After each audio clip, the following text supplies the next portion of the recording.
Hi friend, তোমরা কেমন আছো? বাবাকে আমি বলেছিলাম কি ম্যাগি নিয়ে আসতে, বাবা আমাকে এটা ধরিয়ে চলে গেলেন কি লে এটা নিয়ে খেল। তো তখনকে আমি ম্যাগি নিয়ে আসছি, ও দেখছো বাবা বাবা ভাত নামাচ্ছেন। আমি ফাইনালি ম্যাগি বানিয়ে নিয়েছি। আসলে এটা ম্যাগি না, এটা ইপি, আমি ম্যাগি বলি। আর এটার বানানো আমারই আলাদা ধরন থাকে, আমি আলাদা করে বানাই।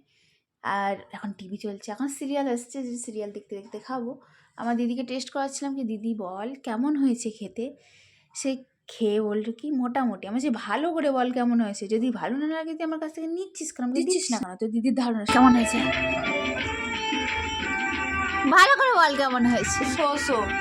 শো কি মোটামুটি ভালো লাগে না, ঠিকঠাক। তোর তো খাচ্ছিস কেন, দে দে তোরই তো ডায়লগ বের রান্নাতে। বল ভালো হয়েছে, বল বল অনেক সুন্দর হয়েছে, ভালো মুখে বল অনেক সুন্দর হয়েছে। এমন রান্না হয়েছে না ফাটিয়ে ও বলেছে ভালো রান্না হয়েছে, তাই বলে আমাকে একটুও দিচ্ছিল না। আমি ওর কাছ থেকে কাড়িয়ে নিলাম যে আমাকে দে, আমি খাই, আমি বানিয়েছি আমি খাই। তো দেখতে পাচ্ছ ম্যাগি এটা মানে ইপিটা, ও আমার কাছ থেকে আবার চেষ্টা করে আমাকে আবার দে। আমি নিবি ওকে, তারপরে আমি দিয়ে দিলাম, না দিলে নজর লেগে যাবে না, পেট যন্ত্রণা করবে। তাই বলে আমি একটু বলি দাঁত করে দেই, নাহলে পরে আমারই অসুবিধা হবে।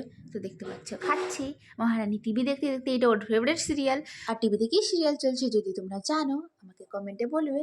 ফাইনালি আমি খেয়ে করে পুরো শেষ করে দিয়েছি, পার্টিটা দেখেই বুঝতে পারছো। আর তোমরা যদি ম্যাগি রেসিপি চাও আমাকে বলো কমেন্টে।